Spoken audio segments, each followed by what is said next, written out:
오늘은요, 제가 오전에 배나실 수술을 했거든요. 그래서 수술을 하고 나서 이제 사용한 이 배나실 건과 그리고 이쪽에 이런 카테터와 요거를 좀 보여드리려고 가지고 나왔어요. 이 배나실 건이나 카테터는 사실 일회용이에요. 그래서 오늘 수술을 하고 사용을 했기 때문에 이건 이제 폐기 처분을 해야 되거든요. 근데 이걸 버리기 전에 한번 보여드리려고 가지고 나왔습니다. 한번 좀 볼게요. 진짜 얘는 배나실 건인데 총처럼 생겼죠? 정말로 총처럼 쏘게 돼 있어요. 제가 이렇게 버튼을 이렇게 누르면 미세하게 얘가 조금씩 앞으로 이동을 해서 밀어냅니다. 이렇게 쏘면은 본드가 앞으로 밀려나가게끔 이렇게 되어 있는 이 건이고요. 여기다가 이제 뭘 연결하게 되냐면은 이런 시린지를 연결하게 되는데 이건 이제 사실 다 쓴 거긴 하고요. 원래 이 안에 배나실 본드가 들어있어요.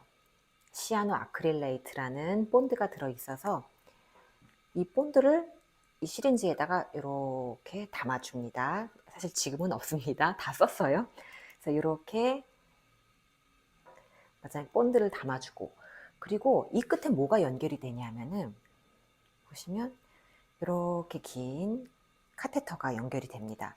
이 긴 카테터가 이제 환자분들 혈관 안으로 진입이 되는 거예요. 발목부터 이제 허벅지까지 들어가야 되니까 사실 상당히 길어야 되겠죠. 그래서 이렇게 길고 이렇게 긴 카테터가 이렇게 연결이 됩니다. 그래서 여기가 연결을 한 다음에는 이 총에다가 이제 연결을 해주는 거예요. 이렇게 넣어주고 이렇게 고정을 해줍니다. 이렇게 연결이 되면은 이제 이 끝은 환자분들 혈관 안으로 이렇게 지나가겠죠. 이렇게 들어가 있고, 이 바깥에선 제가 얘를 총을 이렇게 쏴주면 본드가 여기서 이렇게 밖으로 이렇게 밀려 나와요. 잘 보이시나요? 이게 뭐가 이렇게 밀려 나오거든요. 이렇게 본드가 밀려 나와요. 본드를 쏘면은 이 카테터를 조금 빼줘요. 그리고 다시 총을 쏩니다. 또 총을 쏘고, 그리고 다시 조금씩 빼고, 이 과정을 이 혈관 시작 부위부터 끝까지 쭉 하면서 나오는 거예요. 그래서 이 방법은 사실 혈관 안으로 이 카테터가 들어간 다음에는 환자분들이 통증이 생길 일이 전혀 없어요. 왜냐하면 본드만 쏘고 그냥 쭉 나오는 거기 때문에 혈관 바깥으로는 어떤 조직도 건드릴 일이 없거든요.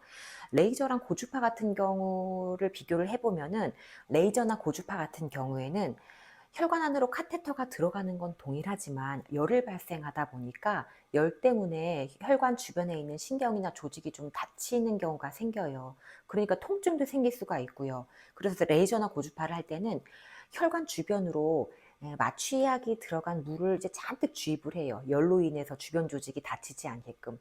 근데 배나실 같은 경우는 본드만 쏘고 나오니까 주변 조직을 다치게 할 일이 없거든요. 주변에다가 그런 마취약을 쏠 필요도 없습니다.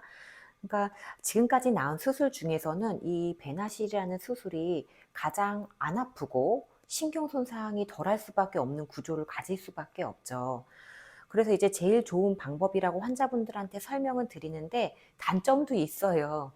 이게 본드를 사용을 하잖아요. 이렇게 배나실 본드를 사용하는데 간혹 이 배나실 본드에 알레르기를 가진 분들이 있으세요. 그리고 알레르기 병력이 특별히 없으신데도 뭐 가려움증이 생기기도 하지만 이런 알레르기, 가려움증 이런 부작용이 있을 수 있고, 그 외에는 특별히 큰 부작용은 거의 없는 좋은 수술 방법입니다. 그래서 배나실 같은 경우에는 알레르기 병력이 좀 심한 분들이 있으시거든요. 내가 알레르기도 원래 평소에 심했었다, 또는 내가 피부 가려움증에 좀 예민하다, 이런 분들 같은 경우에는 사실 잘 권해드리진 않아요.